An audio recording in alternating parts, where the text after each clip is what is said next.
I did mistake, but go ahead. Hello, everyone. Good afternoon. Good day out there. We're going to take a few moments and celebrate someone very special to us who's been here for 30 years. And by the time next year comes, he'll be off on a different adventure. And 30 years is a long time in any organization. In technological standards, it's multiple lifetimes. So we flash back to 1996. The internet was emerging. We had dial-up desktops in some countries. There was no such thing as Wi-Fi. GPS was only used for the military. There was no such thing as e-commerce. In fact, there were no smartphones, no social media. The human genome hadn't been mapped, and so there was no concept of personalized medicine. There was no robotic surgery, no electronic health records, no wearables, no telemedicine, and almost no traceability. Importantly, there was no GS1 either. What we did have was a bunch of organizations, all in kinds of different countries, looking to do the same thing and figure out how to come together. GS1 wouldn't come together till 9 years later. We had a lot of the bones, but it took us a long time to get to where we are.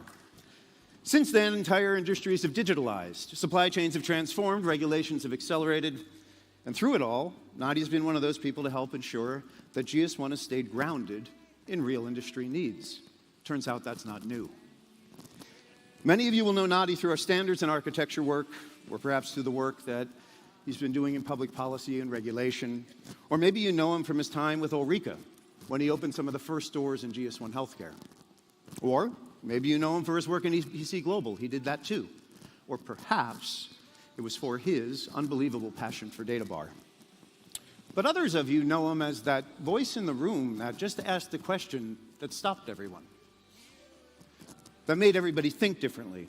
Still, others might know him as one of the very few people who fought to ensure that our story started with trusted identification, even when the direction of this whole organization was shifting much more toward RFID for a while. At times, he risked just about everything, and most certainly his job almost a few times, but that's Nadi. He's always had the ability to see the technical details, the bigger system, and the industry impacts all at the same time, and that's incredibly rare. But it's essential for an organization like GS1, who finds itself at the intersection of industries, governments, and technologies, and that at its core is a platform for collaboration. Early on, he helped bring the first general specs to life, version 1. We just released version 26. That's the foundation for our entire system. Later, he helped shift our narrative from technology, believe it. He shifted from technology to something called the benefits of the beep, largely understood as probably the very first industry needs first presentation ever delivered in GS1. You liked it. I remember you heard it, Tim. He worked alongside pioneers like Alan Haberman on DataBar. Alan Haberman chaired the committee that chose the barcode 50 years ago. His mentor was, and I think still is, Tom Brady, not that one, Bob, not that one. The Tom Brady that worked for NCR in 1974, who installed the barcode scanner, who read the first pack of chewing gum. That Tom Brady. Now, more recently, he's been deeply involved in regulatory engagement, digital product passports, and because he's a rather strong personality, he's helped us navigate some landscapes that otherwise I don't think we would have gotten through to where we are today. And I know there's a lot of people that understand what I'm saying. This arc tells a story from barcodes to data to trusted data ecosystems, and Nadi's been around for all of it. But honestly, that's not his biggest impact. His biggest impact is trust. Trust from member organizations in this room and online. Trust from industry, people that are here that are no longer even with us. Trust from regulators, and trust from colleagues. Oh man, Perry. Because he's always showed up prepared, he's always been curious, he's always been generous with knowledge, he's always been calm when discussions get complicated and hard. And absolutely committed to the idea that GS1 exists to serve the world, and definitely not to serve itself. On a personal note, I've worked with him for 13 years, which is less than a third of how long he's worked here, and I can't believe that. He's been a collaborator, a sounding board, and very often the person who kind of just quietly made a good idea work. And that's amazing, too. He's also been a friend. He's been the kind of friend to me that checks in, who shares perspective, and who keeps me grounded when things get a little crazy, shall we say. And that all matters more than sometimes we say out loud. So he's transitioning toward retirement in a few short months, and I feel confident about the future, mainly because he's had a huge part to play in creating a system and a culture, a lot about the culture. That's going to last for a very, very long time. And that, to me, is real legacy. That's what legacy is all about. So, on behalf of all of us at GS1, Nadi, thank you. There are no more awards. You got them all. Your last award is you can actually step away, and with a whole lot of appreciation. So thank you for your vision, for your technical mastery, for those guys up there, for your humility, your friendship, and your belief that the global standards can genuinely change the world.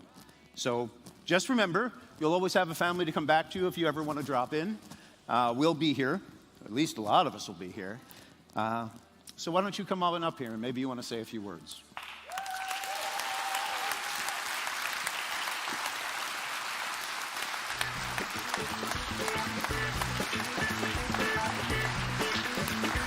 I love you.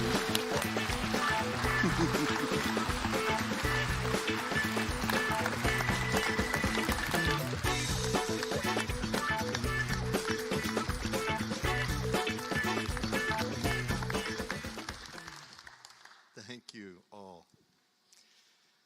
Tom Brady, that man that Robert mentioned, when I developed my first guideline, I took it into his office. I handed it to him. He turned to the back page. He didn't even read it. He turned to the back page and he said, "This is a good guideline." The back page had a list of 65 companies.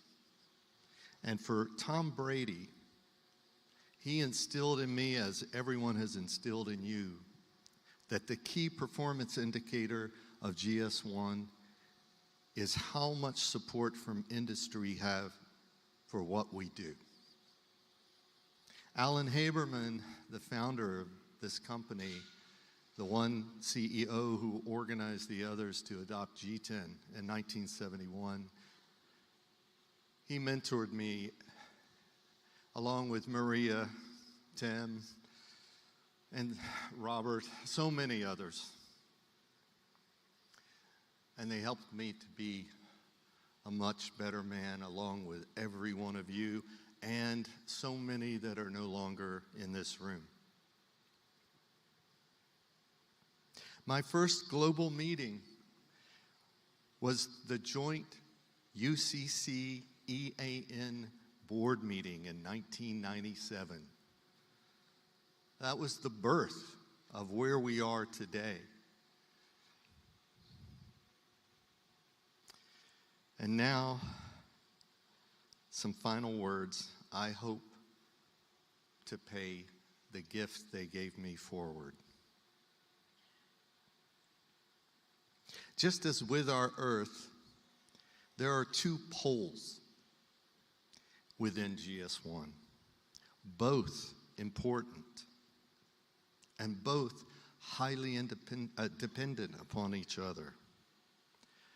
The extent to which we maintain their balance has always, will always determine our success. The first is what I would call material. It emphasizes strategy, fiscal, operational. The second is spiritual. It emphasizes meaning, purpose, and service. As there are many who are better equipped than me to talk about the first, and I guarantee you finance can assure you of that. They hate seeing my expense reports come in.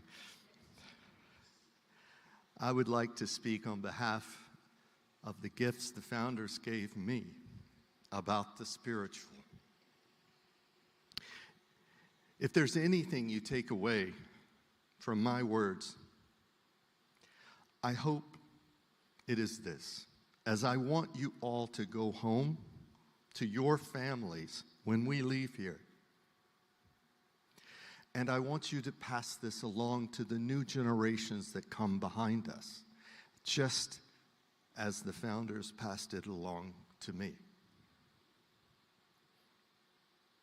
No matter your role in GS1, no matter your seniority, your title, your nation, billions of people in this world depend on every one of you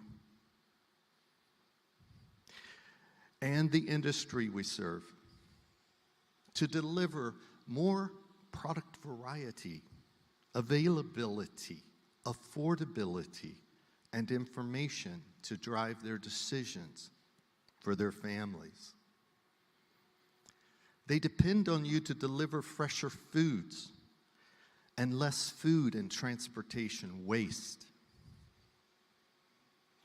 Healthcare delivery is safer because of what you do, and people live on to be loved rather than be mourned for their death.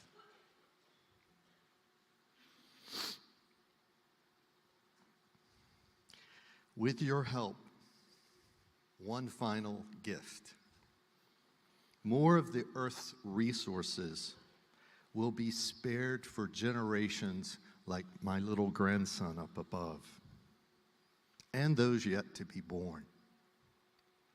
Let that sink into your heart. And whenever you're discouraged, or a colleague, whenever you must promote or defend GS1, whenever a new colleague arrives, please remember the why of GS1, the benefits provided to our world's families by industry's support of what you do. Next, I want to leave you with a few if-then statements. If you have yet to enjoy the belonging of the family of GS1, if you have yet to discover that we desperately need you to find and bring your authentic self to what you do, if you have not yet realized how privileged you are to serve in one of the rarest companies on earth, if you have yet to understand the radical power of this organization to serve as a beacon of oneness in an increasingly fragmented world, then I say to you, you have yet to become all you can be, to enjoy the true benefit of spending one half of your waking life building better outcomes for families all the world around. Now, as some of you know, in my personal life, I am a poet. And so I wanted to leave GS1 with a poem that describes the gift you give. But before I read it, I want to ask forgiveness from any and everyone I have ever offended. And to say from the bottom of my heart, thank you for the good you do in this world and have done in my life. The poem, The Gift of One. For 30 years, I arose each day asking myself, why do I stay? Why lay inked thoughts upon paper day after day? Sipping my coffee, I saw your kind faces. hearing your voices from all the world's places. Laughter confronted me as consensus you swirled, circling the globe, seeking one way for our world. Rehash of memories, many profound, orchestra of instruments, what a glorious sound. Rare gift of purpose, no border divides. Join destiny for all, together we stride. Loved ones much safer, lying in bed, healing delivered, wristband now scanned. Parents go shopping and find fresher foods, their cart a bit fuller for all that you do. Store shelves filled with variety so deep, because we created, then nurtured one little beep. Profit and silos, no means to our end. Ego self-serving must never find friends. Our unity, our caring, our service give flight. To maintain our first reason, to see with one sight. The future is scary, as it always has been, but together we form something bigger than it. We choose to be family, choose meaning profound. With our passion and gifts, the world we surround. United by love to produce good in this world. My hopes for your future are now left secured. Thank you all. Thank you, Nadi. Come here. Mark, nicely done. Get in here.